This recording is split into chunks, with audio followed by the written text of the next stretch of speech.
todo ang pistahan. Tara na sa Quezon, ika'y mabibighani.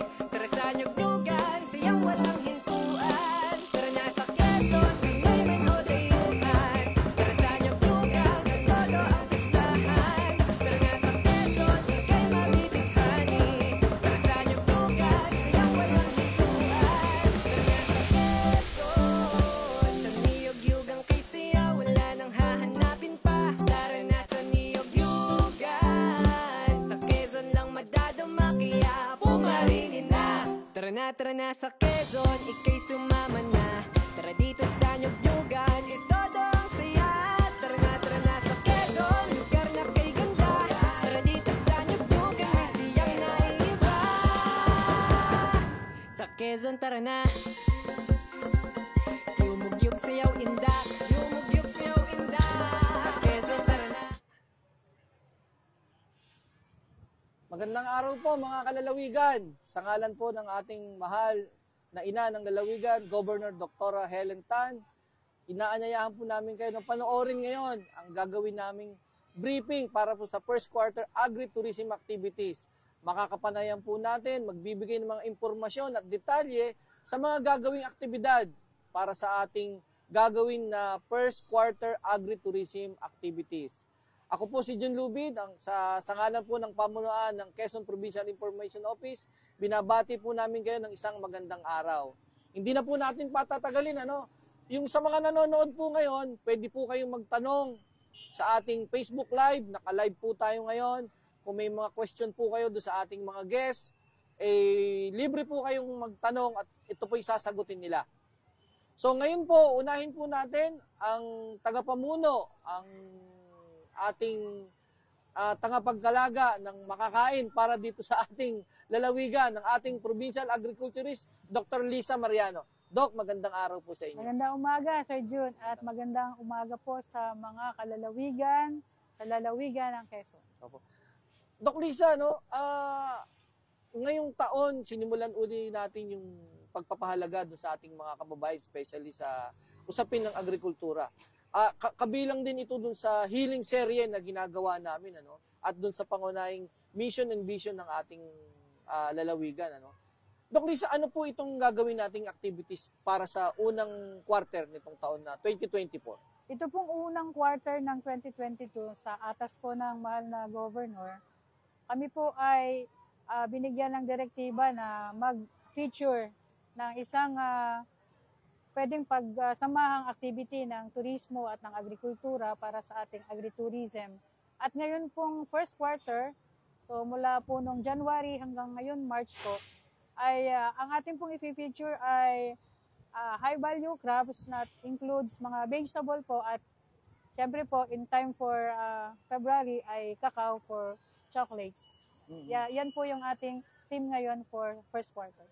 Doc Lisa, sino yung mga participants natin o pwedeng dumalo dito sa mga activities na gagawin natin dito?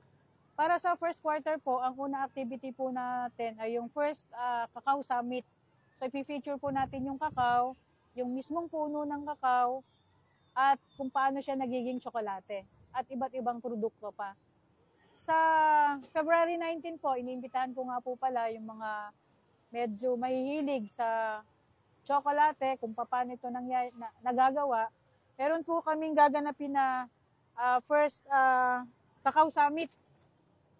Ito po ay gaganapin sa February 19 sa third floor po ng Capitol. Actually po, ang mga kasama namin dito ay mga farmers ng cacao, mga nagpo-proseso ng cacao para maging hot chocolates at saka chocolates mismo. So dito po ipapakita kung paano yung cacao binubuhay, paano siya magka-harvest, paano siya pinoproseso para maging tsokolate na ating nakakain. Doc Lisa, dito sa summit na gagawin, sino po yung mga participants natin at ano yung pwede nilang maasahan sa gagawing aktibidad na to? Dahil po ito ay unang Cacao Summit, kasama po natin dito yung mga selected mga farmers po, mga presidente, mga official ng mga ating sinusuportahang mga organisasyon na ang kinabubuhay ay tungkol sa industriya ng kakao. So mga farmer po yan. Pero syempre po, yung farmer, madalas hindi naman sila yung nagpo-proseso. So meron din po tayong inimbitahan mga nagpo-proseso na naglalabas po ng ating mga processed product like tabliya, ginagawang hot choco, at saka po yung beans na ibinebenta, at saka po yung ginagawa mismong tsokolate. I-feature po yan doon, ipapakita. At saka po nga pala, itong mga activity po na ito ay may kasamang pampasayang bilang, kaya may contest po tayo dito sa Cacao Summit sa February 19. So, nandiyan po yung farmer, processors, at ilang stakeholders po, including po yung mga marketing po, nagbebenta, at saka yung gustong magbenta ng mga produkto. Doc Lisa, paano napipili yung mga participants natin dito? O yung mga sumali? Paano siya napili? Meron po tayong sinusuportahan mga organisasyon, sir. Sila po yung mga nakita natin na nandun yung kanilang hanap buhay. Pinibigyan po natin sila ng mga pag-aaral. Una, kung paano pagagandahin syempre kung yung pagbubunga at ibubunga ng kakao sa production, nagbibigay po tayo ng mga inputs dyan. At mga ilan pong sa bahay nagpuproseso, tinuturuan po natin sila ng tamang pamamaraan para makarating dun sa tamang kalidad. So, kami po ay namimili base po dun sa aming profile. Meron po kasi tayong mga farmers profile. So, pinili po namin dun para sa first Cacao Summit, yung talagang medyo matagal na sila dito sa industriya. Matagal nang nagtatanim, matagal nang nagpo-proseso, although sa bahay-bahay lang. Tapos yung ilan po na naturuan na natin kung paano magproseso. Sila po yung una nating inimbita. Plus syempre po yung mga nagbebenta, dahil syempre pag atin po nagawa yung product, kailangan din natin silang mabenta. So yung mga interesadong tumulong sa pagmamarket, kasama po sa ating inimbitahan. Plus syempre, yung mga government agencies na katulong natin like DTI, nandyan po sila, DOST para sa research, saka po yung Department of Agriculture through the regional office para po naman dun sa mga additional inputs or programs na binibigay nila sa ating magsasaka ng kakao. Doc Lisa, nung nakarang araw, sa pamamagitan ng ating kinatawan sa ika-4 na distrito ng lalawigan ng Quezon, si Atty. Mike Tan, nag-propose siya ng bill para palaguin talaga yung cacao industry sa buong Pilipinas, hindi lang sa lalawigan ng Quezon. Although ito na talaga yung sinusuportahan pa nung araw ni dating Congresswoman na ngayon ay Governor Dr. Helen Tan. Paano po makakatulong yung mga ganitong batas kung sakaling ma-approve na po ito? Siguro po dahil mahal ng Governor ang kakao, dahil Congresswoman pa siya, ay pet project na ito. Sa katunayan, isa sa pinakamagandang produkto ng Quezon ngayon, yung kanyang chocolates na nandito sa ating likuran. Malaking tulong po itong pag isinabatas yung ganito pong suporta sa industriya. Dahil alam po natin, pag ang isang industriya o anuman na inilagay sa batas, may kaakibat po itong mga pondo at proyekto. So hindi na po kami mahihirapan manggawa ng mga makabago at mga makakatulong na mga programa dahil meron po kaming inaasahang mga pondo at regulasyon na rin para sa pagpapaganda ng ating mga produkto sa lalawigan ng Quezon at sa buong Pilipinas kung ito ay may isa batas. Kaya malaking tulong po ito sa industriya ng kakao at sa atin siyempre mga magsasaka ng kakao. Doc Lisa, dun sa mission and vision natin sa lalawigan, talagang naka-emphasis dun yung agritourism. So, paano pa natin tutulungan yung ating mga magsasaka sa mga susunod na quarter ng ating mga activities na gagawin po? Dahil nga po, every quarter ay inatasan po kami ng tourism office na magsagawa ng parang festivity para po sa pag-akit ng mga turista sa lalawigan ng Quezon. Ito po ay parte ng, siyempre, yung ating vision na maging agritourism capital ang Quezon for the region sa ang ating nakalagay doon ay 2030. So medyo sa totoo lang medyo maiksi yun for the development of agritourism. Pero po sa kasalukuyan with the tourism po, ang una po namin ay syempre nag-benchmark po kami kung saan dadaling is destinasyon ang mga tao na ma-feature yung agrikultura. Ang usapan po namin ng ating tourism officer si Sir Nestler ay sila ang magpo-promote ng mga destinasyon. Kami naman po dahil sa agrikultura ay i-develop namin yung mga tourism destination.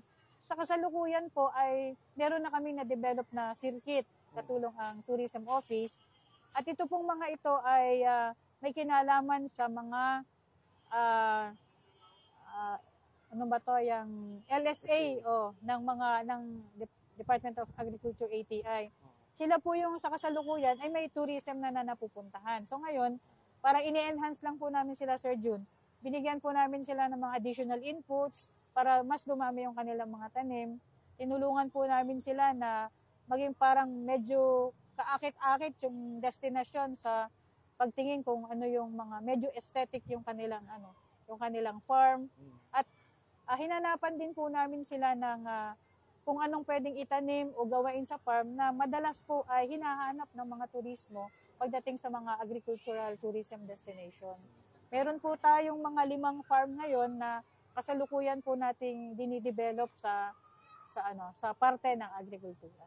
Doc Lisa, nanonood yung mga kababayan natin, paano naman daw yung mga mangingisda? Kailan naman sila? Sa buong taon po ay meron tayong mga featured festivities na may kinalaman sa ating mga mangingisda at magsasaka. So ngayon pong first quarter ay high value crops, vegetables, and cacao. Bago ko po malimutan, ngayon din pong first quarter ay gaganapin yung para sa vegetable naman, yung pong Harvest Festival, March. bago po matapos ang Marso. So yung cacao po ay February, yung vegetable po, kaya meron tayo dito mga naka-display. In time po para sa Harvest Festival po sa March. Yun po ang mga mangingisda natin, itataon po natin ang festivity nila ay yung hindi naman masungit ang dagat. So ito po ay magaganap ngayong second quarter, ngayong April, May, June. In time din po ito sa pagbisita ng ating mahal na governor sa Pogi Island. So kasama po ng kanyang pagbisita doon, ang pag-ikot na rin ng tourism at ng agrikultura para sa agritourism destination. Kasama na din po yung mga gusto nating ipamigay na tulong sa ating mga mangingisda sa buong lalawigan. Last 2 questions, Doc Lisa. Isa dun sa mga pinag-uusapan ngayon tsaka pinangangambahan ng mga nasa sektor ng agrikultura is yung El Nino. Paano po nag-prepare ang ating lalawigan, especially sa pamumuno po ninyo sa Provincial Agriculture Office natin, para ma-mitigate natin yung mga ganitong darating na problema po? Parang nung isang taon po ay nagplano kami tungkol sa El Nino dahil ang sabi po ng pag-asa sa outlook ay medyo mahaba. Pero sa kasalukuyan, may tuturing pong palad pa rin ng Quezon. Nasa normal pa po tayo ng rainfall as of January. Ito po ay weather outlook ng pag-asa. Kung mapapansin po ninyo, medyo hindi pa ganun katindi ang init sa lalawigan ng Quezon. Pero hindi po natin hahayaan na manatili sa ganito yung ating pag mitigate sa El Nino dahil baka biglang lumabas siya ngayong darating na summer season. Nag-meeting po kami with the Department of Agriculture through Yusek Navarro and OIC Red Marcos Aves. Ipinesend po natin sa kanila yung napagplanuhan natin na buhayin yung mga irrigation facilities, especially po yung mga solar irrigation facilities sa lalawigan ng Quezon. Although kakaunti po doon ang gumagana, ang naging usap po namin ay bibigyan nila ng pansin para ito ay mapagana. Sa parte po ng lalawigan, meron na po kaming ilang itinayo at itatayo pang mga solar irrigation facilities para po sa ating mga farmers na makatulong sa panahon ng El Nino. Pinili po namin yung renewable energy para po maiwasan na yung pagdukot bulsa ng mga farmer pambili ng diesel, kung ito po ay diesel engine, or paggamit ng kuryente kung ito po ay kuryente ang gagamitin sa makina. Meron na po tayo ngayong naka-install lang po natin sa Chaong, Quezon, at meron po tayong 5 i-install sa Pogi Island pagpunta po ng ating mahal na governor ngayong second quarter. Ayun. So mga kababayan, napakinggan po ninyo ang ating provincial agriculturist, si Doc Lisa Mariano. So sa mga darating pa pong araw, patuloy po namin kayong i-inform sa mga aktibidad na gagawin.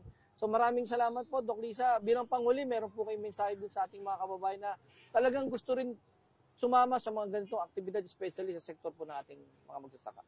Ang panlalawigang agrikultur po sa mandato ng ating mahal na Governor Dr. Helen Tan ay kagaya pa rin po ng kanyang binitawang salita ng mga una naming pagbaba sa mga agricultural areas ng ating lalawigan na ang pamahalaan ay dapat laging umalalay sa kaya niyang ibigay sa pangangailangan ng ating mga kalalawigan.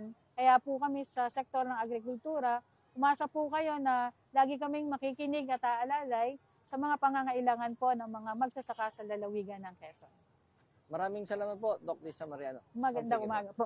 Thank you po. Sandali lang po, magbe-break lang kami. Pagbalik po namin, turismo naman ang ating pag-uusapan. Huwag po kayo alis.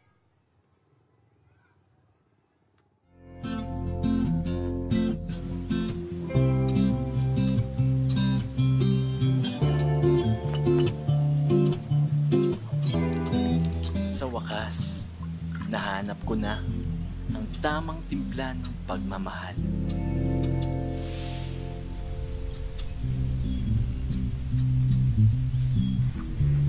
Ice white chocolate mocha for my coco. Ano ba to, love? Lagi na lang ganito. Bakit sobrang sweet? Dahil pagod na ako sa walang kasiguruhan.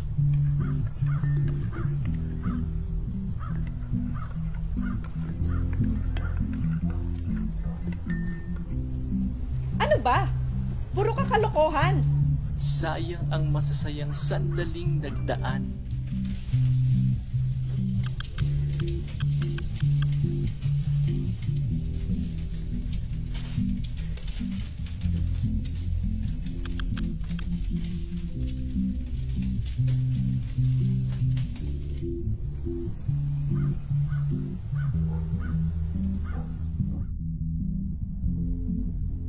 Ginawa ko na ang lahat ng paraan. Sa dami ng pait at tamis ng mga ngiti na sabay nating tinimpla ng mga alaala, sa'yo ko lang naramdaman, hindi pala perpekto ang pagmamahalan. Pero, Bakit sobrang sweet mo? I love you. parte ng pagmamahal na may pagkakamali, Kala mo ikaw lang, ha? na sa simpleng mga bagay ay pwede palang sumaya.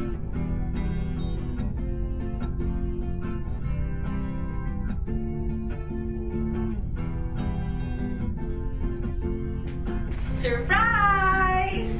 Hindi ka galit? I understand your work. And I'm willing to wait. Ipapamukha sa iyo ang iyong mga pagkukulang upang itama at maging handa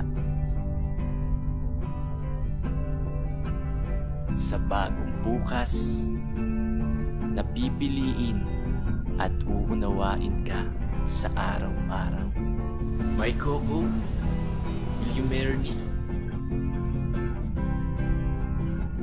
Yes!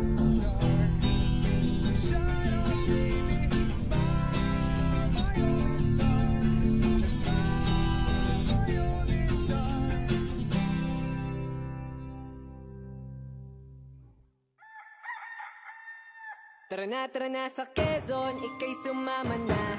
Tara dito sa Nyugyugan, ito ang saya. Tara na sa Quezon. Magandang araw po ulit mga kababayan. Nagbabalik po ang briefing natin para sa unang quarter ng agri-tourism activities. Kanina lang po napakinggan natin si Doc Lisa Mariano ng ating provincial agriculturist po sa lalawigan ng Quezon. Ngayon naman po, makakasama natin ang Provincial Tourism Officer ng lalawigan ng Quezon, si Mr. Nestor Louis Almagro. Sir, magandang araw po. Ayan. Good morning, Sir Joe. Magandang Mabuhay. araw. Mabuhay. Magandang araw po. Sir, kanina napag-usapan namin ni Doc Lisa, no, talagang magka-partner dun sa healing agenda o healing serye na gagawin namin, yung agriculture at turismo ng lalawigan ng Quezon.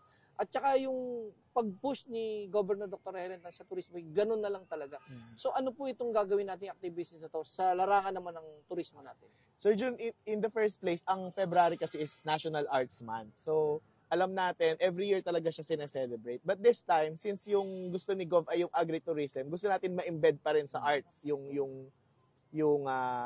agritourism. And that's the reason why magkakaroon tayo ng Orange Festival, Orange Tourism Festival. Akala nung iba, orange siya kasi orange ang kulay ni Gov. Oo. Pero ang totoo, sa UNWTO or sa United Nations World Tourism Organization, yung orange economy stands for the creative economy kung saan kasali yung mga artists. So hindi lang natin basta sinabing orange siya dahil kay Oo. Gov. Meron talaga siyang ibig sabihin sa larangan ng turismo. Yeah, hindi siya dahil namumulitika tayo or what, but orange siya kasi orange economy ang tawag at ito yung orange tourism din na tinatawag. So, ang gagawin natin dito sir is a 3-day event kung saan ipapakilala natin what is orange tourism, ano ang creative economy, at magkakaroon din ng iba't ibang breakout sessions like arts, music, theater, literary, literature, gastronomy yung dinagdag natin na cocolinaria, magluluto using coconut, lambanog mixology, kung saan ang target natin ma-elevate natin ang lambanog.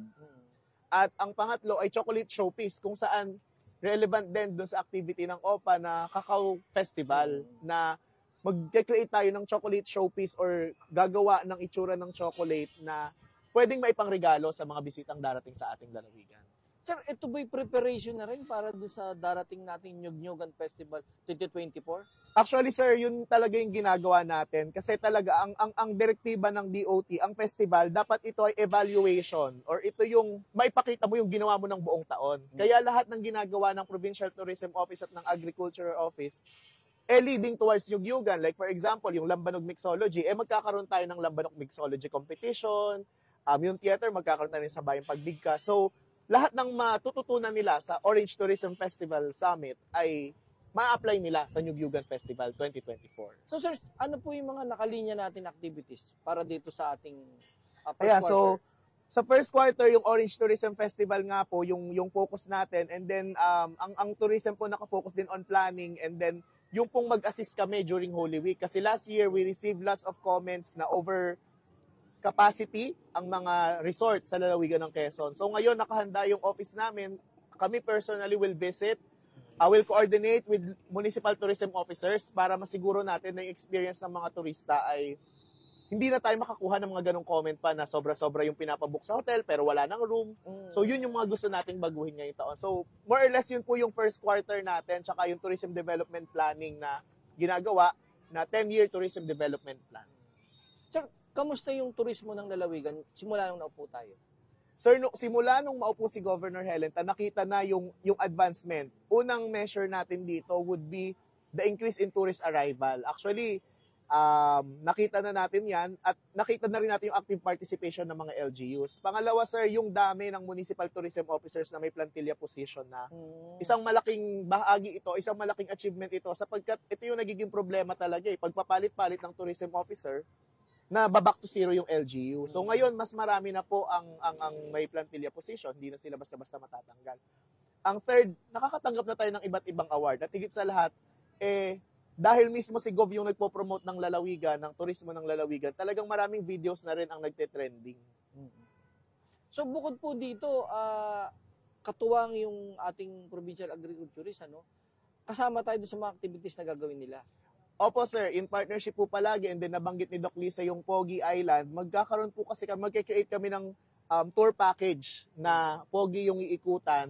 So sila, in terms of agriculture, sila yung magkakapacitate sa mga farmers and then kami naman po would add value kung ano yung experience na pwedeng gawin ng mga turista doon sa mga destinations. Sir Lester, yung mga ganitong agritourism activities, paano rin ito makakatulong dun sa mga kababayan natin? Yung wala sila doon sa turismo pero sila yung nandun sa area. Katulad kunyari ng Real Quezon, binibuild natin siya at surfing area ng lalawigan. So, yung sa mga tao doon, paano to nakakatulong? May indirect talagang kita sa tourism, sir. Kasi bukod dun sa mga hotel, like for example, tayo, pag pupunta tayo sa ibang lugar, kumakain tayo. So, yung mga kainan doon, bumibili tayo sa sari-sari store ng mga kailangan natin. Sumasakay tayo ng transportation, so kumikita ang mga driver. Definitely, it's a whole of community approach po dapat pagdating sa tourism na dapat maunawaan ng buong tao sa community na hindi lang yung mga tourism stakeholders talaga yung kumikita eh. Or more or less, everyone should be parang i-consider as tourism stakeholders. Like, simpleng tricycle driver, may-ari ng karinderya, may-ari ng sari-sari store. So ano po ito yung impact niya sa community, maaaring hindi pa natin ma-measure ngayon kasi hindi natin nakikita yung mga indirect na impact ng tourism, but hindi natin aalisin sa pag-aaral na may malaking impact pa rin nga doon sa community, hindi lang yung mga hotel and restaurant. Sir, sa mga darating na araw, saan papunta yung turismo natin? Bukod dun sa, kasi nga nandun sa mission ng lalawigan yung agritourism, na kailangan itong ating lalawigan ay siya yung manguna. No? So saan tayo papunta? Bukod dun sa maging agritourism destination, sir, siguro isa sa gusto talaga natin makapacitate yung mga LGUs kasi talagang sa kanila manggagaling yung start ng tourism development. Kung hindi capacitated ang LGUs at ang stakeholders, may mismatch from ano yung gustong gawin ng lalawigan ni Gov at ano yung gustong gawin ng mga LGU. So meron kaming ginagawa po na actually noon pa namin sinimulan yung Quezon's Quest. Ito yung magiging Bible ng lahat ng tourism officers kung ano yung dapat nilang gawin, ano yung ina-expect sa kanila as tourism officer, ano yung dapat nilang gawin. So I think ito, sir, yung isa sa pinakamagandang gawin. Ito ang kauna-unahan sa buong Pilipinas na magkakaroon ng procedural manual ang mga LGU pagdating sa tourism. So yun yung unang focus natin para mas mabilis po tayo mag-promote at mabilis makagawa ng mga tour packages. So in support pa rin siya dun sa agritourism na destination na gusto nating ipakita.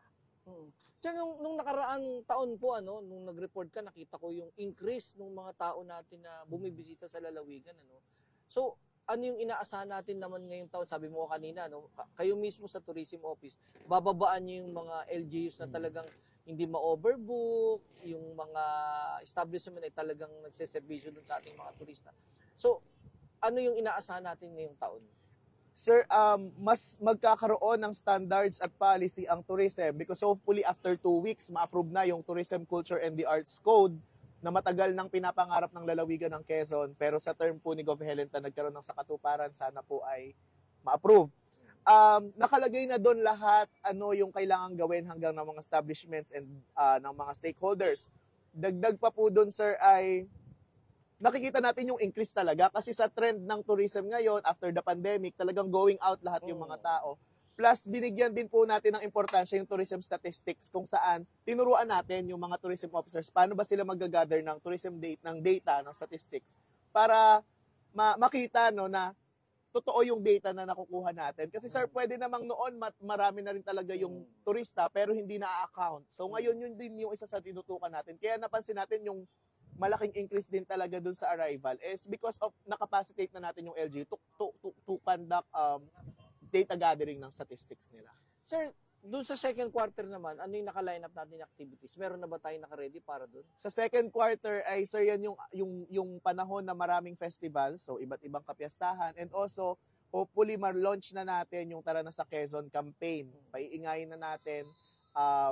At sana kung approve na yung Tourism, Culture, and the Arts Code, ma-implement na natin siya kasi embedded po doon yung tourism establishment registration para ma-standardize natin lahat na kapag hotel sa Quezon, ito yung dapat serbisyo na asahan nila. So, yun sir yung mga plan. Sir, balikan ko yung Orange Tourism. 3 araw to, from February 21 to 23. Sino po yung mga pwedeng dumalo dito? May bayad ba to? Libre ba to? Saan dito gagawin? All for free po yung Orange Tourism Festival natin, sir. Registration and then meals. Ang hindi lang po yung accommodation and transportation papuntang Lucena. Ito po ay kinommunicate natin sa lahat ng mga local government units. So, sila po yung partner natin paghanap ng mga attendees. And ito po ay limited slots para po mas maganda yung environment ng pag-workshop. So 25 persons per breakout session lang. Sa 3 days na ito po, inaasahan natin, mas makilala natin kung ano ba yung totoong talento, yung galing, yung sining at kultura ng lalawigan ng Quezon through the different breakout session. So ayun sir, open siya definitely, but LGU po yung partner natin. So kung meron pang mga gustong humabol, sa LGU po nila lalapit kasi kung may available slots pa, pwede pa po sila. Sir, magkakaroon ba uli ng mga booth dito sa complex ng Kapitolyo? May mga pagkain, pinipresenta yung mga produkto? For the Orange Tourism Festival, right now hindi po kasi ito po yung kauna-unahang Orange Tourism Festival na ginawa natin. Parang we are more focused on capacitating muna yung partners natin. Hopefully in the coming years, magkaroon na ng mga art exhibit, chocolate showcase exhibit, booth kung saan pwedeng bumili ng lambanog mixology yung mga tao. So, yun po yung tatakbuhin ng Orange Tourism Festival na in the coming years. Okay. So mga kababayan, narinig po ninyo yung first quarter agritourism activities na gagawin po dito sa lalawigan ng Quezon. Kanina lang po nakausap natin si Doc Lisa Mariano ng Provincial Agriculturist natin. At ngayon po, ang partner naman sa activity na to, si Sir Lester Magnano ng Tourism Office ng ating lalawigan. So sir, bilang panghuli, meron po kayong panawagan, paanyaya sa ating mga nanonood. Lagi po nating sinasabi na yung Tara na sa Quezon campaign is not a campaign to outsiders or outside Quezon. Ito po ay pangunahing gusto nating matawagan at mapukaw ng atensyon nito yung mga katulad nating mga taga-lalawigan ng Quezon na yung Tara na sa Quezon is a campaign for us. It's a call for us to promote our province, no? To invite our friends, our workmates, our relatives na pumunta sa lalawigan ng Quezon. So, napakaraming reason na there are thousands of colors for us to, as a one province, we shout Tara na sa Quezon and invite everyone to come and visit lalawigan ng Quezon. Okay. Thank you very much, Thank sir. you, sir. Sir, thank you. So yun po mga kababayan, na dito po nagtatapos yung ating briefing para sa first quarter agritourism activities na gagawin po sa susunod na linggo na. At inaanyayahan namin kayo ng daluhan ng mga aktibidad na ito. Sa ngalan po ng ating ina ng lalawigan, Governor Dr. Helen Tan, ako po si Jun Lubid mula sa tanggapan ng Provincial Information Office nagsasabing magandang araw at tara na sa Quezon. Tara na sa Quezon, ika'y sumama na. Tara dito sa Nyugyugan, ito ang saya. Tara na sa Quezon, lugar na kay ganda. Tara dito sa Nyugyugan, may siyang naiiba. Sa Quezon tara na, yumugyug sayaw inda.